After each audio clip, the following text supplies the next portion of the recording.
historia. ¿Cuáles son los temas de mi historia? ¿Cuáles son los temas de tu historia? No nos sirven los temas como, ¿cuál es el tema de tu historia? El amor. Ya, sí, pero eso no es un tema, ¿no? Un tema es, como dicen algunos autores, ¿qué significa la historia? ¿No? ¿Qué significa? ¿Cuál es el tema de tu historia?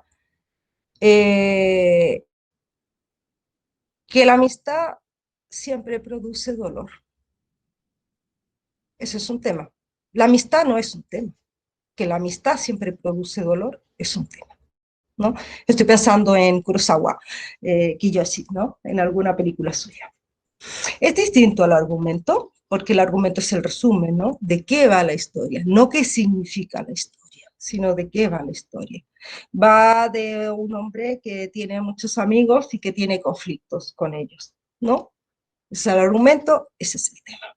Bien, hago una pausa aquí y me gustaría que comenzaran a pensar en algo, en una historia. Normalmente los escritores de cómics sugieren, porque me parece que es algo que les da mucha, que les funciona, pero no solamente los escritores de cómics, sino también los escritores de literatura y los escritores de cine. Una imagen. ¿Cuál es mi imagen? ¿Cuál es mi primera imagen? ¿De dónde voy a partir? Entonces necesito que piensen ahora en una imagen breve. Por ejemplo, una imagen podría ser una mujer lleva, o no, mejor un hombre.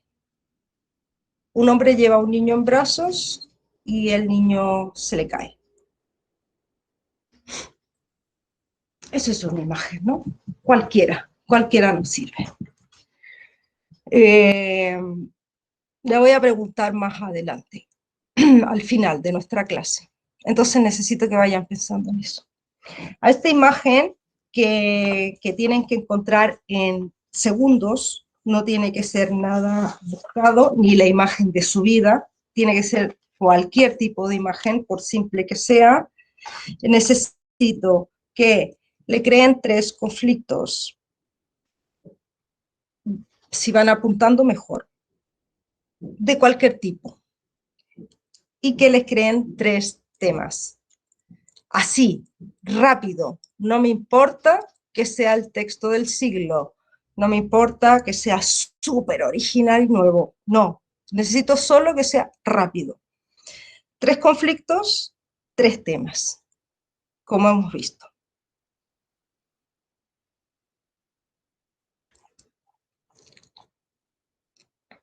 Bien, segundo componente, los personajes. Los personajes tenemos 3 formas de aproximarnos a ellos, ¿no? Lo sabemos desde la teoría. Como persona, como rol o como actante. Como persona es cuando enfocamos nuestro personaje con perfil psicológico, cuando tiene rasgos, cuando tiene hábitos, cuando tiene un número de características que lo hacen único en la historia del mundo, ¿no? Como nosotros, somos únicos, cada uno de nosotros somos únicos, no hay nadie que se parezca a mí, nadie que se parezca a ninguno de ustedes, ese es nuestro perfil psicológico, ¿no? La segunda forma de ver el personaje es como rol, como personaje codificado. Yo tengo una serie de actuaciones, de actitudes, digo cosas, pienso cosas que tienen relación con el rol que siento que me ha llegado culturalmente. Desde que soy mujer, y eso significa que me tengo que comportar de una manera, hablar de una manera e incluso pensar de una manera, hasta profesora, enseño literatura y cine, pero también otros roles, como roles que tienen que ver con el poder. Yo soy una persona intimidadora, soy una persona violenta, ¿no? Que tiene que ver con estas formulaciones que vamos haciendo. ¿Cómo es un niño? ¿Y cuáles son las características que voy a tomar de los estereotipos de niño para crear mi personaje? caemos en ideas preconcebidas, en estereotipos y en arquetipos, y eso está bien, porque yo no le puedo explicar a mi receptor, al receptor de mi obra, qué significa en mi sociedad ser albañil todo el tiempo, qué significa ser médico, qué significa ser un torturador, ¿no? Tengo que contar con que quien se enfrente a mi obra puede reconocer en la información mínima que estoy dando ciertos estereotipos y que los va a echar a funcionar. Lo interesante de esto también es que estos estereotipos se pueden reemplazar, nunca anular, los estereotipos no desaparecen, se cambian. Entonces lo que yo puedo hacer en mi obra es pescar cierto estereotipo e ir transformándolo. Pero todas nuestras obras parten de estereotipos, necesito el estereotipo para escribir y para ser entendido, ¿no? Me detengo en el rol, porque es el más importante cuando escribimos cómic. Cuando escribimos cómic nos encontramos con personajes sumamente estereotipados, a diferencia del cine. En el cine el profesor te va a decir siempre, tienes que desarrollar el perfil psicológico. En el cómic tienes que desarrollar el rol. Tienes que ver quién es Mafalda. Mafalda no tiene perfil psicológico. Bueno, lo va desarrollando a medida que va avanzando, pero tampoco lo desarrolla como un personaje literario o un personaje fílmico. Mafalda es bastante rol, ¿no? Y de hecho ha creado un rol que ahora a la gente se le dice Mafalda justamente porque cumple con esas tres características que tiene el personaje, ¿no? Entonces, vamos codificando personajes y los vamos haciendo funcionar como roles, sobre todo en las viñetas, perdón, en las tiras cómicas, pero también en los álbumes de cómic, ¿verdad? La tercera forma de enfrentar a mi personaje, que viene de Greimas, es como actante. Tampoco me voy a detener en el esquema actancial de Greimas, que me apasiona, y otra cosa me parece fundamental para la creación. El esquema actancial de Greimas se utiliza en talleres y universidades que enseñan literatura, también se enseña en las escuelas de teatro. De hecho yo lo aprendí por una profesora de teatro hace muchísimos años, se enseña en cine, en comunicación audiovisual, en todas las artes, ¿no? Porque es un esquema reductor muy interesante para ver tu obra y lo que estás escribiendo. Partimos de un sujeto, ojo con el esquema, porque en la red está al revés muchas veces. El esquema actancial real, el de Greimas, es este. Incluso en algún libro de cómic está al revés. Tenemos nuestro sujeto y nuestro sujeto quiere algo, desea algo. Toda nuestra historia va a dirigir al sujeto hacia ese objeto, hacia conseguir ese deseo. Nos da igual si lo consigue o no lo consigue, va dirigido hacia ese objeto, ¿no? En la línea, en el segundo eje, está destinador, objeto, destinatario en dirección hacia la derecha, que se supone que es progreso. El objeto tiene un poseedor primero, que es el destinador, que además es el árbitro de nuestra historia. Es decir, es una figura de poder, es la figura que tiene más poder dentro del texto y es la figura que decide cuáles son las condiciones para que el sujeto, sea el que sea, alcance el objeto, ¿no? En el cuento clásico de Greimas es el rey. También suele ser Dios, la justicia y seres que no se tocan, ¿no? Es decir, es la figura que pone las reglas. El sujeto príncipe va a alcanzar su objeto, el amor de la princesa, si es capaz de vencer en el torneo, si es capaz de derrotar al dragón, si es capaz de, ¿no? Y al rey le da igual quién sea el sujeto que gane. Lo que le interesa es tener un nieto que lo continúe. Punto, y se acabó, porque obviamente la princesa no puede ser su continuadora, ¿no? Aquí es objeto de deseo. Entonces, el objeto pasa del destinador, que es el poseedor del objeto. El amor de la princesa pertenece a su padre decide de quién se enamora, y pasa del destinador al destinatario, que es quien se beneficia, ¿no? En este caso, el propio sujeto, y en la mayoría de los textos el propio sujeto, aunque a veces hay más destinatarios, hay más gente que se beneficiaría. Si el sujeto quiere la libertad de su pueblo, se beneficia él y su pueblo. Se pueden beneficiar muchos, ¿no? Nos da igual, insisto, en que se obtenga o no se obtenga. Luego tenemos el eje ayudante-oponente, que es fascinante porque es intercambiable, es el tercer eje, ayudante que ayudan al sujeto a conseguir su objeto, y oponente que ayudan al sujeto, que se oponen al sujeto que consiga su objeto. Algunas cosas mínimas que tengo que decir sobre esto. Primero, que los textos están llenos de ayudantes y oponentes, porque no son solo personajes, sino cosas que pasan. Mi personaje va a encontrarse con su querida en el Empire State y tiene, no, al revés, ella va a encontrarse con él en el Empire State y tiene un accidente. Ese accidente es un oponente. Los actantes son fuerzas que mueven el rato, no son realmente personajes, sino que son las fuerzas que van movilizando a la historia, que se mueve en un sentido, se mueve en otro sentido, ¿no? Eso por un lado. Luego, el ayudante y el oponente no son siempre los mismos, a veces aparecen, desaparecen, se van intercambiando. Un oponente puede ser el mejor amigo del sujeto, ¿no? Un ejemplo que doy siempre, bueno, todos estos siempre los doy iguales, pero cuando el sujeto quiere conseguir el amor de una persona y su mejor amigo considera que esa persona no le hace bien, entonces todas las acciones que emprenda van a ser de oponente, no de ayudante, aunque sea su mejor amigo, ¿no? De la misma manera, a veces el antagonista puede funcionar como ayudante, por desconocimiento, porque se equivoque, por muchísimas razones. Entonces no nos interesan los roles asignados de antagonista, de protagonista. Aquí lo que nos interesa son las fuerzas actantes y son los movimientos de los actantes. Si yo elaboro un esquema actancial para mi obra, para cada uno de los personajes un esquema, y luego para cada acción que emprenda mi personaje, si tengo 3 tramas, pues voy a escribir un esquema actancial para cada trama distinta, para lograr verla. Y luego pongo todos esos papelitos en mi pared y veo cómo va funcionando, como lo hace la gente de teatro, ¿no? La gente que escribe teatro, los dramaturgos, y van viendo la línea del texto. Anda, aquí me queda un vacío, tengo que meter esto. Aquí está todo el mundo como ponente y no hay ayudantes, ¿no? Entonces vamos viendo por medio de la visión, de la visión siempre, por el dibujo gráfico que se va creando con el esquema actancial, cómo va funcionando mi obra, sea la que sea, no solamente teatro, narrativa también. Es muy útil porque a veces nos damos cuenta que nos está fallando un personaje y no nos damos cuenta por qué.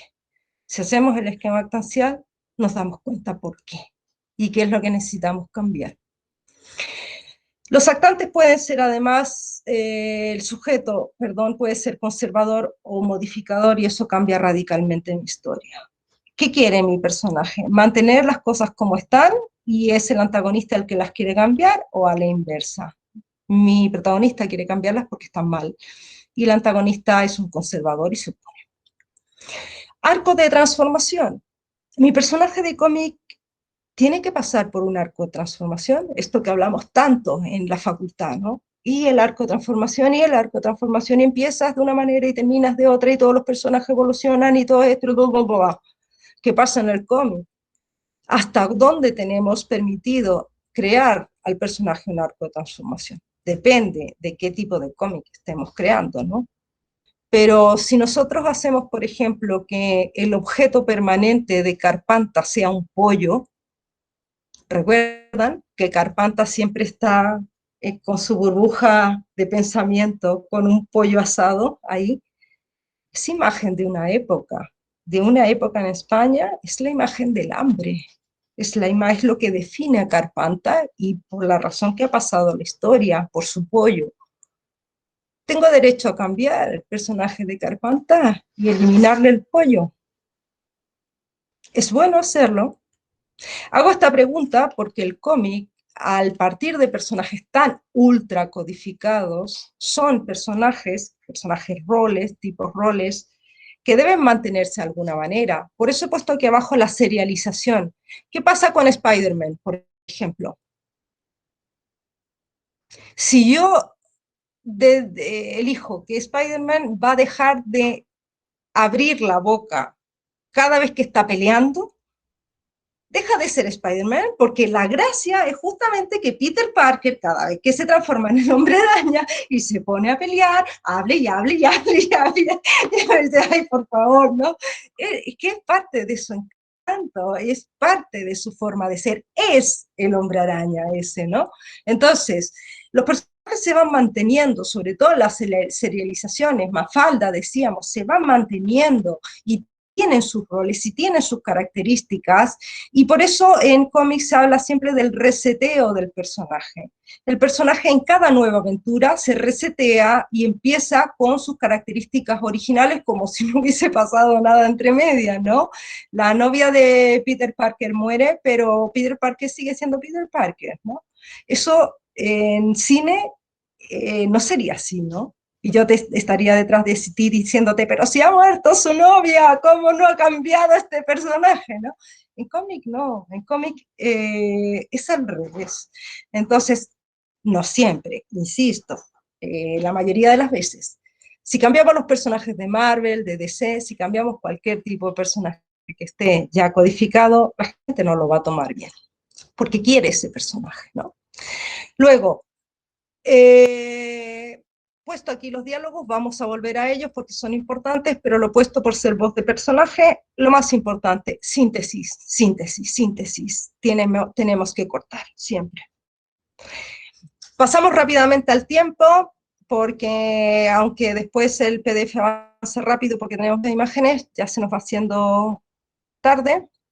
Tenemos posibilidades de contar nuestra historia de manera lineal y de manera no lineal, es decir, usando anacronías, flashback, flash forward, analepsis, prolepsis en narratología, y también el uso de satélites anticipadores, sobre todo en las serializaciones, que son pequeños flash forward que utilizamos para mantener la atención, ¿no? Y para que la historia continúe. Esto es sumamente importante porque hay algo que se llama el cliffhanger, que vamos a ver ahora inmediatamente, que nos determina incluso la página del cómic, ¿no? El flashback normalmente en cómic lo representamos con la desaparición del marco, no siempre, a veces hay cambio de color, a veces hay otras estrategias, pero en cómic es muy fácil representar una anacronía, ¿no? Se entiende claramente, ya está súper codificados y si se inventan nuevas formas, el lector las reconoce sin problema. Este orden de la historia además tiene que tener relación con la estructura, ¿no? Otra cosa es que el orden no lineal, es decir, pensar la historia como estructura, con flashback, flash forward y todo esto, no funciona bien con el antimétodo. El antimétodo, recordemos, es el de la improvisación. Porque no es tan fácil como decir, ay, ay, voy inventando a medida que avanza mi historia, ¿no? Y ya, mira, aquí voy a poner un flashback. ¿Funciona? Sí, funciona. ¿Funciona realmente? No. No. No se trata de poner flashback y flash forward a lo loco. Se trata de ver que necesito usar ese flashback y ese flash forward, ¿no? Y si lo necesito, tiene que tener relación con mi historia. La duración es un aspecto fundamental en todo texto narrativo, en el cómic también. La duración es el ritmo, las aceleraciones, las desaceleraciones, las pausas que yo tengo en mi texto. En el caso del cómic, yo tengo la calle, que es ese espacio en blanco que separa una viñeta de otra, ¿verdad? A veces están en blanco, como vamos a ver, a veces están en negro, dependiendo de qué es lo que se quiere significar. Normalmente están en blanco. Cuando son más delgaditas, entendemos que el ritmo del cómic es más acelerado, pero hay algunos en las que esas calles son muy anchas y que nos están diciendo, ojo, vete más lento, ¿no? Vete más lento en la lectura. Es como la pausa, el espacio en blanco que puede haber entre estrofa en el verso o entre párrafo y párrafo en la narrativa, ¿no? Marca la duración de la pausa. Los distintos tipos de duración que tenemos desde el punto de vista genetiano son la escena, la pausa, el sumario y la elipsis. La escena mantiene el mismo tiempo tarda la acción en suceder que el tiempo que tarda el narrador en contarla. Es decir, hay una isocronía, la misma temporalidad, ¿no? La duración de la escena o la secuencia depende del tipo de plano. Por ejemplo, si yo estoy utilizando un plano que sea más descriptivo, un plano muy abierto, por ejemplo, estoy ralentizando el tiempo, porque mi lector y en este caso sí, lector de cómic, aunque estemos viendo dibujo, se tiene que detener en ciertos detalles, ¿no? Como si estuviese observando un cuadro, no como si estuviese viendo cine. En cine esto no se puede controlar.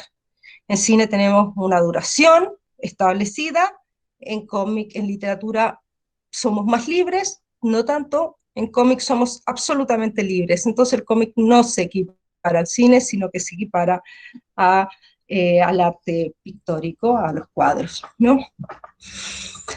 Dependiendo del tipo de viñeta que estemos usando, en una página estamos usando 6 viñetas o estamos usando 2, eso va a marcar el ritmo de mi historia. Si estoy usando 2, van a ser posiblemente planos muy abiertos, con mucha descripción, planos de localización, que me van a obligar al espectador a detenerse ahí. También la pausa. En la pausa se detiene el tiempo, ¿verdad?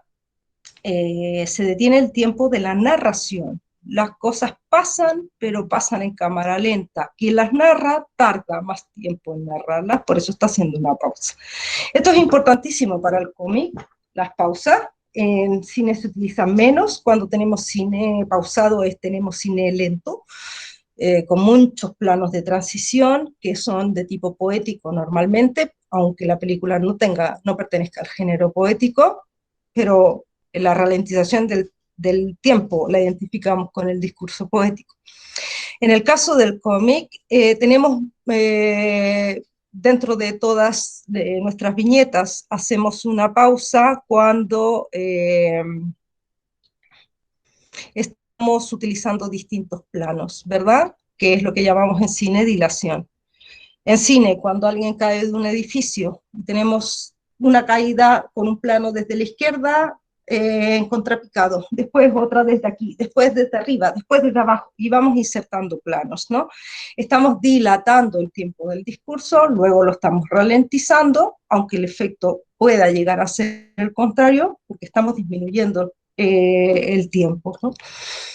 de la historia y alargando el tiempo del discurso.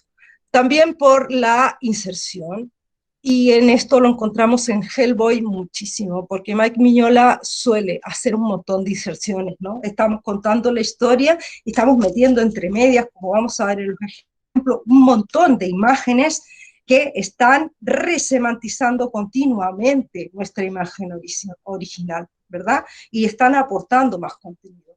Esa imagen puede pertenecer a la propia diégesis de la historia o puede pertenecer a otro espacio distinto. Puede ser un elemento de flashback, puede ser un elemento extradiegético también de narrador, ¿no? Como vamos a ver en algunos ejemplos. El sumario es todo lo contrario, tenemos que ir rapidísimo contando la historia, ¿no? Hacemos sumario cuando representamos en poquito tiempo un montón de contenido. Entonces hay una saturación narrativa de cantidad de información en poquito tiempo, ¿no? El transcurso del tiempo. El sumario típico del cine cuando pasamos la hoja al calendario. También tenemos sumario en muchas películas en que se representa un momento lleno de cortes, lleno de elipsis, pero se presenta toda la fiesta, por ejemplo. Tardaríamos toda la película en representar la fiesta y nos quedaríamos cortos, ¿no? Entonces narramos con sumario, siempre tenemos que hacer sumario, siempre tenemos que hacer contracción del tiempo para poder contar nuestra historia. En cómic es menos frecuente, en cine es fundamental, en literatura también, pero también está presente, vamos a ver algunos ahora mismo. Y la elipsis, que es un corte. Imágenes. Tenemos nuestras viñetas. Empezamos con las imágenes. Tenemos entonces, este cómic está narrado al revés porque es japonés, ¿eh? Es decir, vamos de derecha a izquierda. Primero esta, no se ve el ratón. Primero la de la derecha, esta de aquí, luego esta de aquí, esta, después pasamos aquí. Tenemos las calles que están determinando nuestro tiempo de lectura, lo que los personajes dicen, y luego aquí, por ejemplo, tenemos un sumario. El personaje invita al otro a tomar algo, no se ven hace tiempo, y en esta viñeta tenemos dos círculos con distintos momentos que están contrayendo al máximo el tiempo que ha pasado, ¿verdad? El cómic está lleno de esto. Cuando narramos tenemos que tener en cuenta que haya un equilibrio entre acción, descripción y diálogo, que son nuestros tres elementos principales. Tenemos que tener en cuenta que tenemos que ser sintéticos, nada de paja. Si ya no sobra nada en un guión audiovisual, no debe sobrar nada en un guión de cómic menos. Tenemos que tener en cuenta los cambios de ritmo, exactamente igual que en cualquier texto narrativo. No puedo escribir la historia con el mismo ritmo. Sabemos que cuando nos aproximamos a momentos álgidos, aceleramos, metemos el pie en el acelerador. Cuando estamos en contenido interno del personaje, sacamos el pie del acelerador. ¿Es esto siempre así? ¿Otra vez? No. ¿Funciona la mayoría de las veces? Sí. ¿Lo podemos romper? Sí. Pero eso, así es como narramos normalmente. Luego tenemos escenas de transición, que son las que le dan fluidez, exactamente igual que en cine, a nuestra historia y también en literatura, ¿no? Cuando desarrollamos un plano general, pasamos un plano medio, un plano detalle, estamos dando esa fluidez al texto, pero a veces tenemos imágenes simplemente que nos sirven para pasar de una imagen a otra de manera lógica, coherente y fluida para el lector.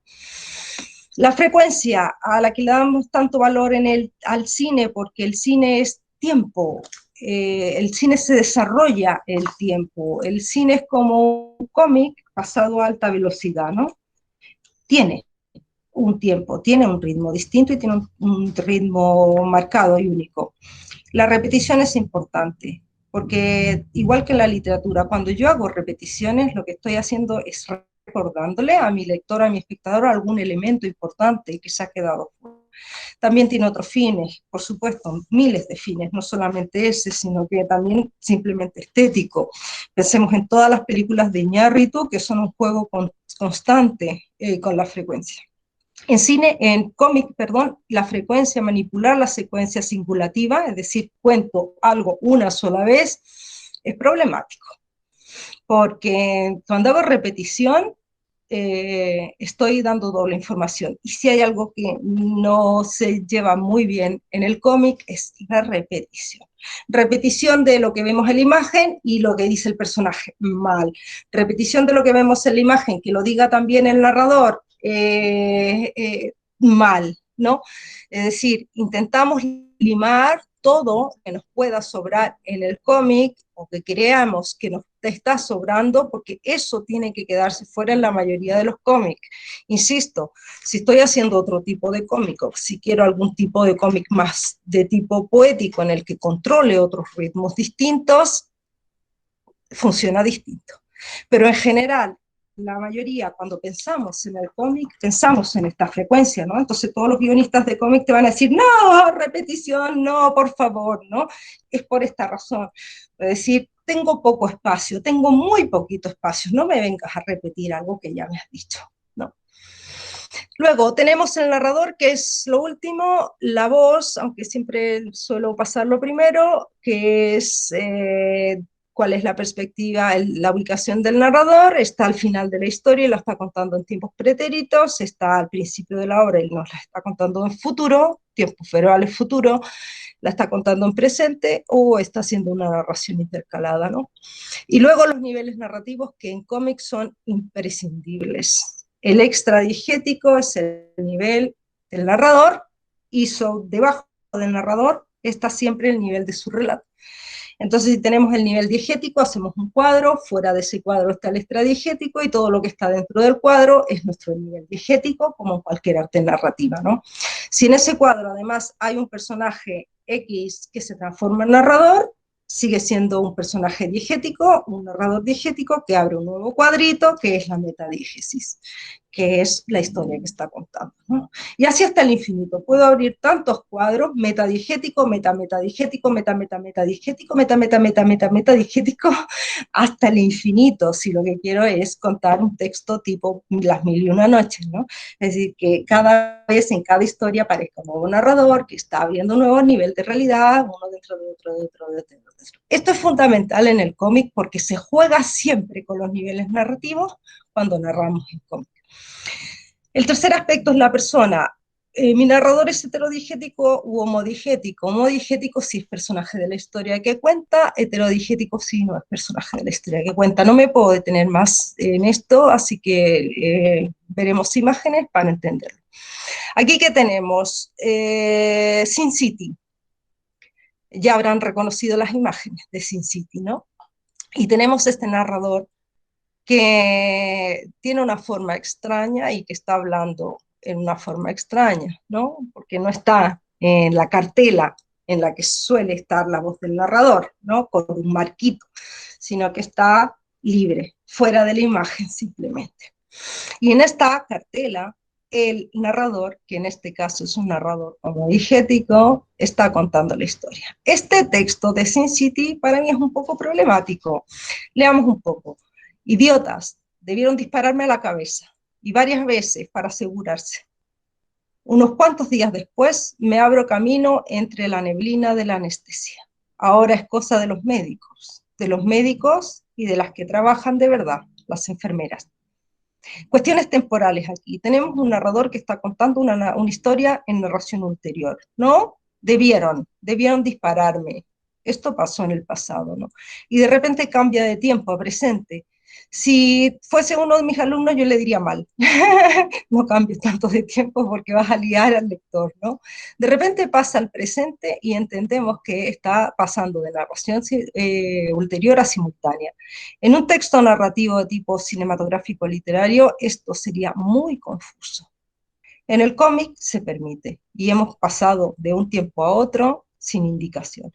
Entendemos que el personaje está en presente y luego sigue, es estúpido, todo el mundo sabe que va a pasar, pero la maquinaria está en marcha, qué pérdida de tiempo. Y luego, siguiente viñeta, pasan los meses, oh cielos, ¿cómo que pasan los meses? ¿No estabas narrando el presente y estabas haciendo narración simultánea?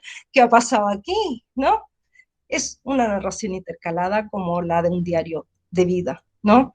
Es decir, hay un acontecimiento después del punto de enunciación del narrador que ha contado la historia en pasado. Y eso significa que el personaje que está en el momento posterior sabe más que lo que sabía el primer narrador o el narrador en el primer momento que está contando. Es una estructura muy compleja. Es compleja, incluso a mí me cuesta muchas veces en clase que algunas veces se entienda, ¿no? Porque se usa poco en literatura, en cine casi no se usa y en cómics se usa bastante. Es una estructura interesante porque nos está planteando el grado de conocimiento del narrador y aunque nuestro lector no se dé cuenta, nosotros como creadores sí nos damos cuenta de lo que estamos haciendo y lo que estamos obligando a pensar a la persona que lee nuestro cómic, ¿no? Y qué es lo que está entendiendo, de en qué momento está mi personaje, en este caso narrador homodigético, y cuál es su cantidad de información, ¿no? Y así hasta abajo. Otros ejemplos. Aquí tengo Death Note, está Kira, que está viendo televisión, y la imagen de la televisión con este texto que tiene púas, ¿no? Como todos los textos que reproducen el sonido de aparatos tecnológicos, radios, televisores, etcétera, ¿no? El personaje de la pantalla no está en el mismo universo de realidad que Kira, desde luego, está en una diégesis inferior, ¿no? Estamos jugando con los planos de realidad. Aquí pasa exactamente lo mismo en Mafalda, pero aquí a nivel de texto y no de imagen. Aquí tenemos una carta. Felipe le está escribiendo una carta a Mafalda. Esta misma tarde compro una postal. Está pensando porque tenemos burbujas. Querida Mafalda, desde estas hermosas playas, notemos por favor que ha pasado a manuscrito la letra y ha pasado a letra de niño. Es la letra de Felipe, es la carta. Es un nuevo nivel narrativo, siempre que escribimos una carta abrimos un nuevo nivel de realidad, es una metadiegesis en este caso, nuestra diégesis la playa, Felipe, Felipe piensa, y esta carta está en una metadiegesis. Más textos. Capitán Trueno. El personaje se encuentra con otro y le dice, explícame qué significa todo esto, muchacha, te lo ruego. Y empieza la muchacha, que se transforma en narradora diegética y abre un nuevo plano de realidad, una metadiegesis. Me llamo Well, somos campesinos, puntos, puntos, puntos, desaparecen los márgenes de nuestra viñeta y todas las viñetas siguientes no tienen margen, aunque se vean extrañas porque la cartela queda sin cerrar, ¿no? Da igual que la cartela quede sin cerrar. Elimino los márgenes porque es el relato de la muchacha. Y en el relato de la muchacha, la voz que era en burbuja al principio de la muchacha se transforma en la segunda aquí en una cartela. Y dejamos la burbuja para los personajes de ese nivel diegético, ¿verdad? Entonces, nuestro lector entiende perfectamente, nuestra historia entiende perfectamente qué estamos pasando. Aquí lo mismo también de Capitán Trueno. En este caso es voz de personaje, es una voz over, como todas las cartelas, pero no es voz over de narrador extradigético, sino que es voz over de personaje, es decir, es de personaje que no está en ese momento visto, ¿no? Y la burbuja corresponde al recuerdo del personaje. Tenemos a nivel narrativo también otro elemento que se utiliza mucho en cómic, que es la metalepsis, que es cuando rompo los niveles narrativos y hago pasar a un personaje de un nivel a otro. En este caso, por ejemplo, tenemos a este personaje de la derecha, que es el que está contando la historia, que entra en un nivel digestivo que no le corresponde, que es el de la historia que él está contando. Él está contando su pasado y el personaje que está aquí acostado con el otro personaje es el mismo, pero muchos años antes. O sea, es un flashback y es un nuevo nivel narrativo metadigético, ¿verdad? Esto se hace muchísimo en cómic y cuando escribimos el guión tenemos que ser completamente conscientes de todas las herramientas que tenemos para poder escribir exactamente lo que queremos. Luego, cuando pasamos a la focalización y a la ocularización, exactamente lo mismo. La diferencia es que aquí no estamos pensando en quién habla, sino en quién ve, es el mismo narrador el que está viendo a través del personaje, y tenemos nuevamente, por ejemplo, Death Note, que tenemos una focalización externa continua en el personaje. ¿Quién es L? ¿Quién es el personaje de L? Es la gran pregunta, ¿no? Tenemos focalización externa en una obra cada vez que a nuestro personaje se le crea un agujero exterior. No sabemos quién es. Sabemos quién es físicamente, hasta el detalle, como en Policíaca, sabemos sus movimientos, sabemos todo, ¿no? Sabemos lo que hace Marlowe cuando se mueve, pero estamos muchas páginas sin saber quién es, cuáles son sus móviles, qué quiere, para dónde se mueve. Normalmente todas las obras cinematográficas, literarias, empiezan en externa, todos los relatos en general empiezan en externa, hasta que el receptor se ubica y ya sabe qué personaje es qué y qué es lo que quiere cada uno de los personajes. En este caso, en el texto de Death Note, se va rompiendo de a poco la focalización externa en el personaje de L y ya llega un momento que no es tan tarde que ya sabemos, pero él está completamente codificado, realmente nunca se transforma en persona, ¿no? Como los personajes de cómic en su mayoría. Pero sí es verdad que tenemos un vacío permanente en el personaje de L. Iba a hacer un comentario, pero es spoiler, así que me lo guardo, ¿no? Por eso he traído a L. Luego, eso respecto a la cantidad de conocimiento. Decíamos, tenemos focalización cero cuando el narrador sabe más que el personaje y ve más que el personaje. Tenemos focalización interna cuando el narrador sabe y ve lo mismo que el personaje. Y tenemos externa cuando el narrador sabe y ve menos que el personaje. Esto es convencional porque eso realmente no es posible. Quien cuenta una historia sabe más, siempre sabe más, pero restringe su punto de vista, ¿no? Esto se representa en el cómic igual que en el cine por medio de la ocularización también. En literatura solo existe focalización En textos gráficos existe, además de el fenómeno cognitivo de la focalización, el fenómeno óptico. Y a eso llamamos en cine y en cómic ocularización. Aquí hay una ocularización. Necesito, por alguna razón, que se vea la perspectiva. La mano me revela que quien está mirando es Kira. Entonces hay como un plano detalle de el objeto que le da nombre a la serie, que es el cuaderno de la muerte de Snow, y que el dibujante, por instrucciones del guionista, necesita poner en un primerísimo, ¿no? En este caso en un plano detalle, por razones dramáticas, por las que sea estéticas, las que sea.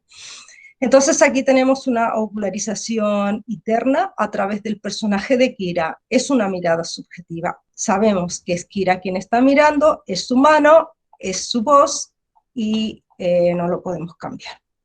Aquí también hay una ocularización y esta es típica de cine, ¿no? Llegan los dos amigos a casa, se acercan a una ventana de la habitación, el amigo al que ha invitado antes a beber le dice que mire por la ventana, el protagonista se asoma a la rendija de la ventana, la cámara, si se dan cuenta, cada vez va cerrando más el plano, un plano muy abierto, un plano un poquito más cerrado, un plano muchísimo más cerrado, ya es 3/4, hasta que pasamos a la cara, ¿no? Pasamos a un primer plano, a un primerísimo, al ojo. Sabemos que cuando en cine se nos indica en un primerísimo primer plano la visión, es probable que a partir de ahí venga una ocularización, lo que el personaje está viendo, ¿no? Es una ocularización interna secundaria. Se nos indica, ojo, el personaje va a ver, y a partir de ahí lo que el personaje ve. En cómic funciona exactamente igual, y aquí sí que nos sirven las reglas narrativas del cine, de la imagen cinematográfica para contar, porque narra exactamente igual. Coge sus reglas y exporta al cine, además, otras reglas. En este caso, tenemos en el guión de Mushishi un personaje que es una niña ciega. Por eso la imagen está llena de rayitas, porque está encerrada en un... Realmente no es ciega, tiene bichos de estos mágicos japoneses en los ojos, ¿no? Entonces no puede ver la luz. Y está encerrada en esta habitación tipo granero pequeñito, con los ojos vendados, para no ver la luz, porque es un desastre. La va a ver este niñito, tenemos la imagen llena de rayitas y de puntos para transcribir la oscuridad. Aquí no hay ocularización. Si hubiese ocularización, esta viñeta, que es ella mirando en dirección al niño, en vez de enfocar al niño, la segunda viñeta tendría que estar negra, porque así es como percibe el personaje. La mirada subjetiva sería en negro, ¿no? No pasa eso porque sería fome, aburrido, ¿no? Narrarlo así en negro. Podríamos hacerlo también. De hecho, hay muchas viñetas que se representan de esta manera. Pero ¿qué es lo que ha hecho el narrador? Para imitar la ceguera del personaje, ha puesto las calles en negro. Y con eso es suficiente. Como signo gráfico, yo he puesto en mi guión que las calles van a ir en negro para decir que estoy en el mundo de ella y en la visión de ella. Aquí en el cómic de Maus, los personajes están reconstruyendo su historia y están pasando una serie de fotografías y a partir de cada fotografía del pasado reconstruyen la historia de manera verbal. Cada una de estas fotografías que vemos en primer plano y muy delante, incluso estas están pasando de una viñeta a otra, esta pasa de una viñeta a otra, esta también rompe los márgenes de las calles, son ocularizaciones, ¿verdad? Muy simples, pero el cómic está lleno. Sin City, una mirilla, mirada subjetiva, alguien está mirando al personaje, le va a disparar, es un francotirador claramente. Lo mismo si estuviésemos viendo por prismático, por microscopio, telescopio o cualquier objeto técnico, ¿no? Tecnológico. Segunda viñeta, el disparo, blam, listo, completamente codificado. Lo mismo que en cine. Aquí el narrador está contando la historia de ella que está soñando y entonces estamos viendo a través de una ocularización su sueño. La cuenta el narrador, no la cuenta ella no está hablando, ella no está contando su historia, no es un problema de nivel, es un problema de foco. El narrador nos está mostrando las imágenes que ella está viendo en su sueño. Luego estamos dentro de una ocularización interna de la protagonista.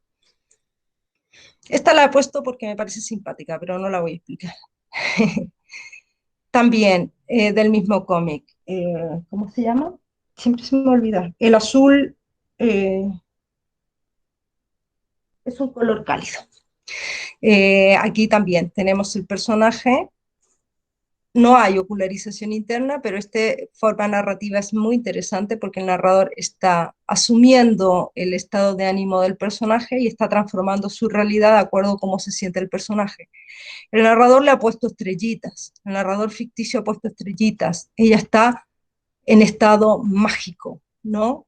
Una chica le ha dicho que la ama o que es especial o que tal y va transportada, va en otro espacio, en otro mundo, ¿no?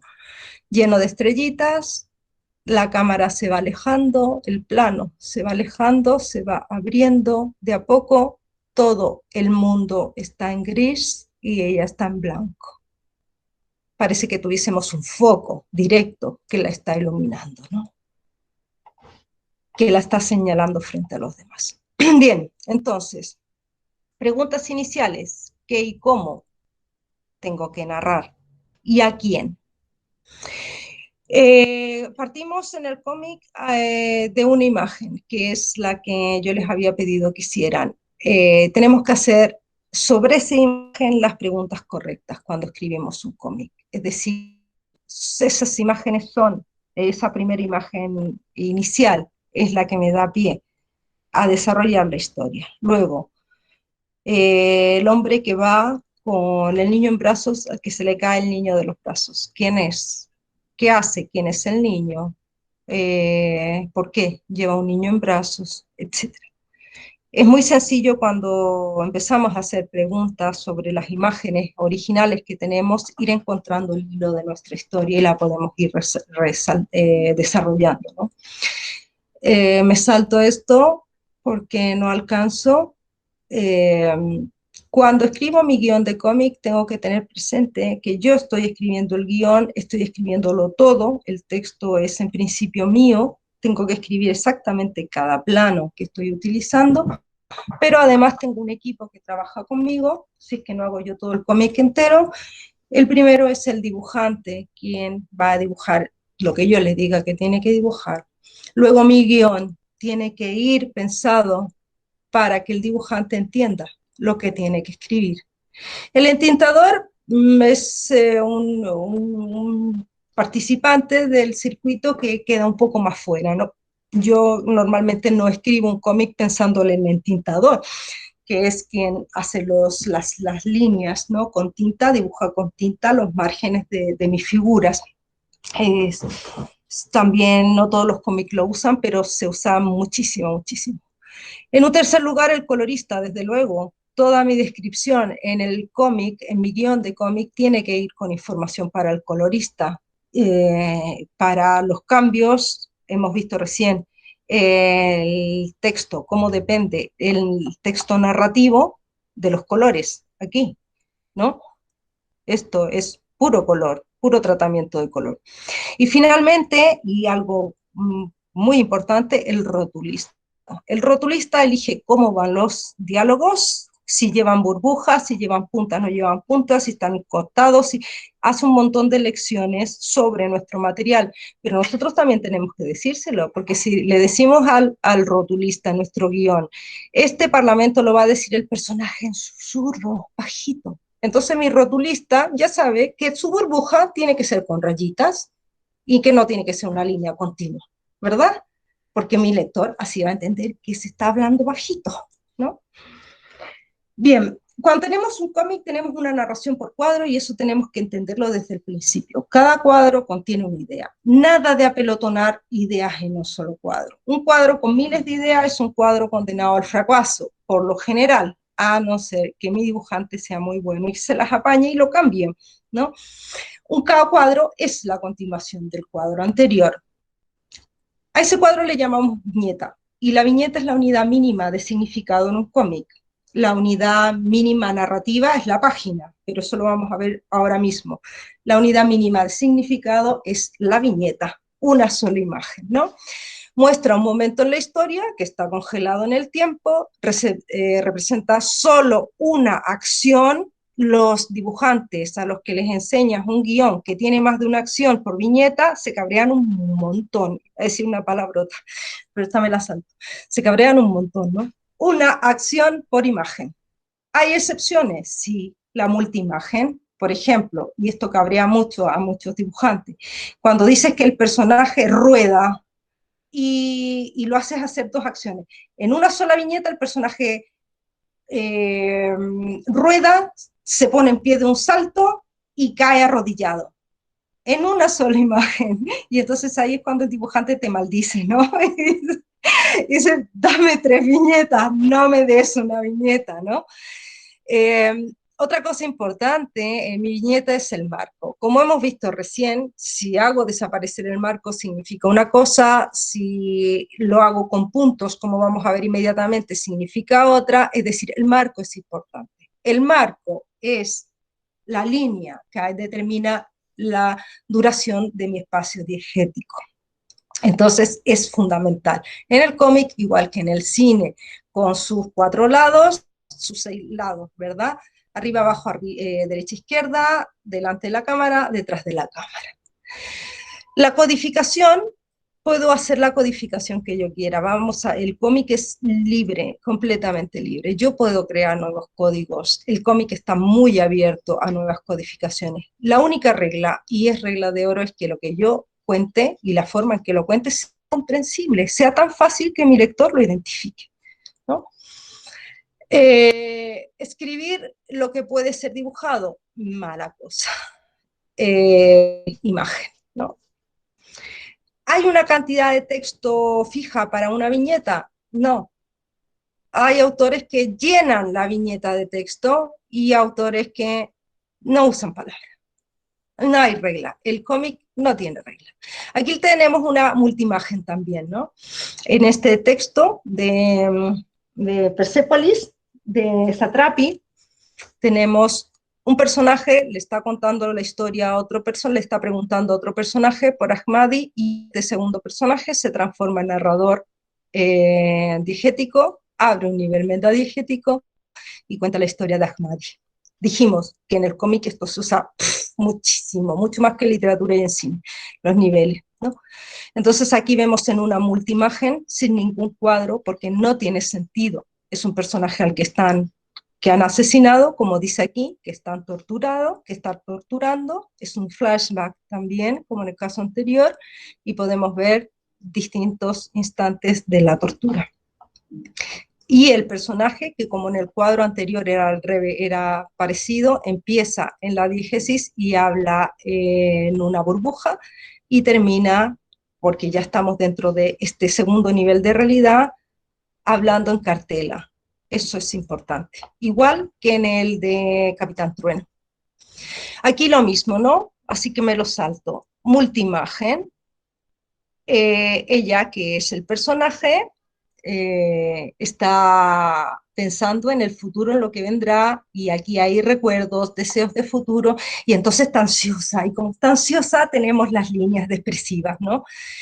Paralelas que representan, además de su gesto constreñido, la vibración, ¿no? De su pensamiento. Textos que tienen poco diálogo, Calvin y Hobbes. Textos que tienen mucho diálogo, Máquina Baja. Horror. Además, las calles están hechas al tuntún, ¿no? Es su estilo. Y está aquí. Aquí podemos ver las líneas punteadas, quiere decir que la realidad que se nos está representando no es real, no es posible, es un sueño, es un deseo. Lo mismo si hacemos el mar con nubecitas, Me salto los encuadres porque esto ya lo saben de teoría cinematográfica, porque tengo que acabar los espacios in of over, la profundidad de campo. Aquí tenemos nuestros planos normales, los que conocemos todos, y para qué sirven. El plano general sitúa, desaparece una vez enseñado, igual que en cine, el plano entero, el tres cuartos, el medio, el primer plano, primerísimo, el detalle, ¿no? Algunos ejemplos en mouse. Cuando hacemos un zoom o cuando hacemos un plano detalle aquí al personaje que se ha caído, estamos usando planos muy abiertos, entonces necesitamos que entienda el lector por qué se ha caído. Y se ha caído porque se rompió una de las cintas de los patines y se cayó. Entonces hacemos una pequeña burbuja para representar en un plano detalle eso que está pasando. En Sin City lo mismo, el personaje tiene un accidente, aquí el plano de detalle no está en círculo, sino que está en cuadro y además traspasa una viñeta a otra viñeta, que es un recurso de continuidad que va a quedar aquí puesto en el PDF si no alcanzamos a verlo. Lo mismo en la angulación, es importantísimo en el cómic, es regla de oro, si ya es importante en cine, en cómic es fundamental, tienes que saber pensar una imagen para escribir tu guión. Cada viñeta, cuál es la perspectiva, cuál es la angulación de cámara, vas a usar picados, vas a usar contrapicados, los picados son súper frecuentes en cómic. Es una forma de contar muy, muy frecuente. También los contrapicados. Aquí en este texto japonés vemos los distintos encuadres, unos más abiertos, otros más cerrados, unos descriptivos que son de transición. Vemos también la altura de encuadre, lo que llamamos cine, la altura de cámara, cómo está funcionando. Aquí tenemos una cámara baja que tiene sentido, luego tenemos un cuadro de transición. Y en fin, pueden ver con detenimiento el PDF luego en casa.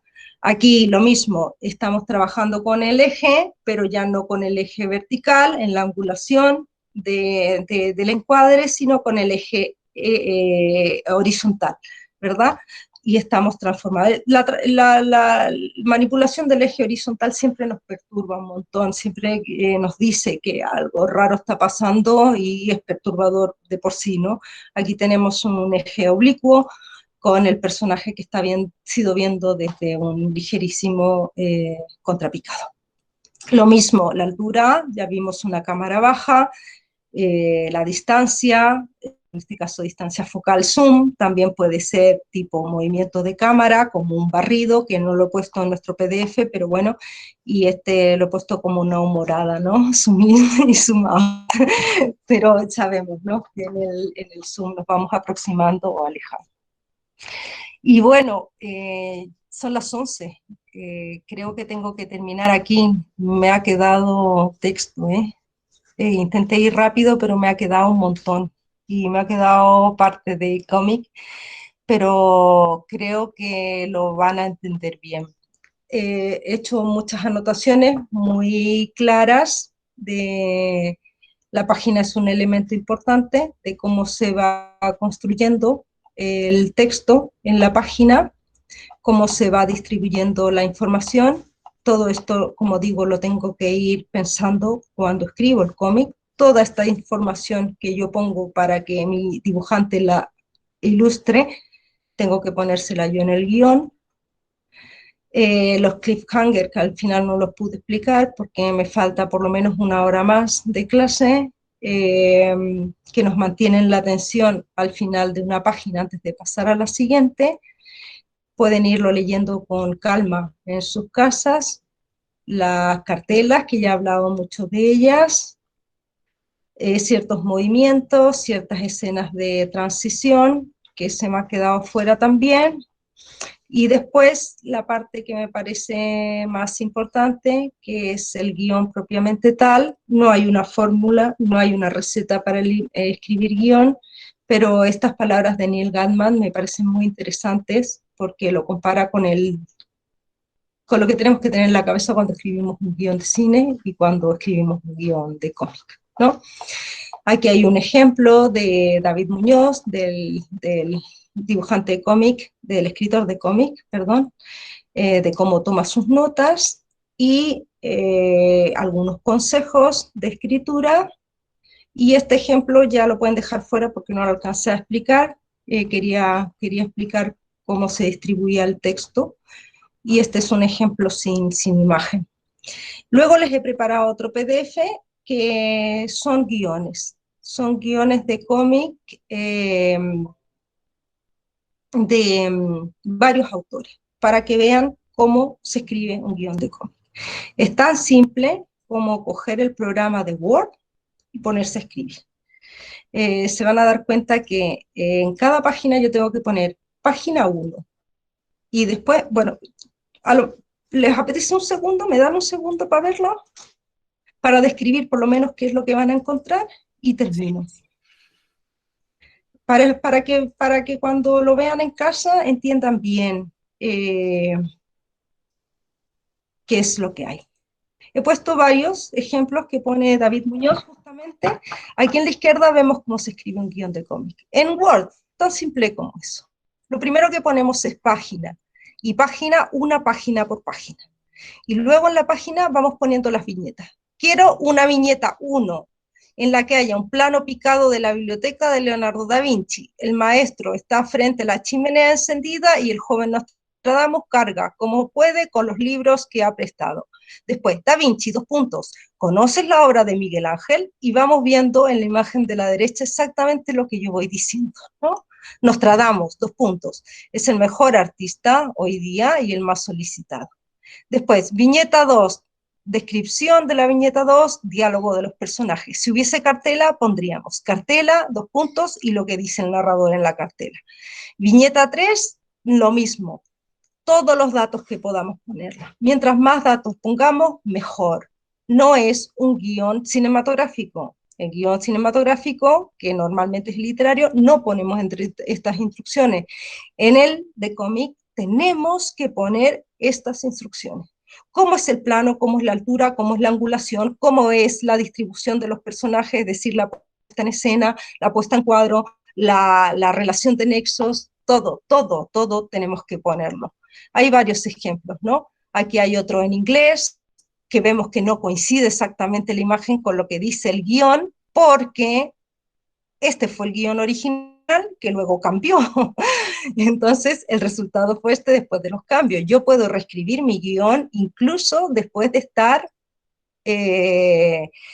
fijado cuando el cartelista ha puesto ya los carteles, ¿no? Yo puedo, si es que me lo admiten.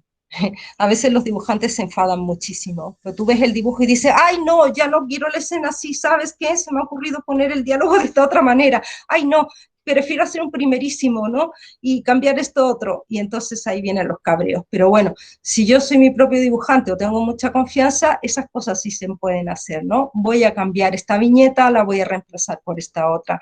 Y también cuando está entintado y luego cuando ya están puestos todos los carteles, todas las burbujas y todo esto, incluso a veces se puede hacer cambios en esa etapa.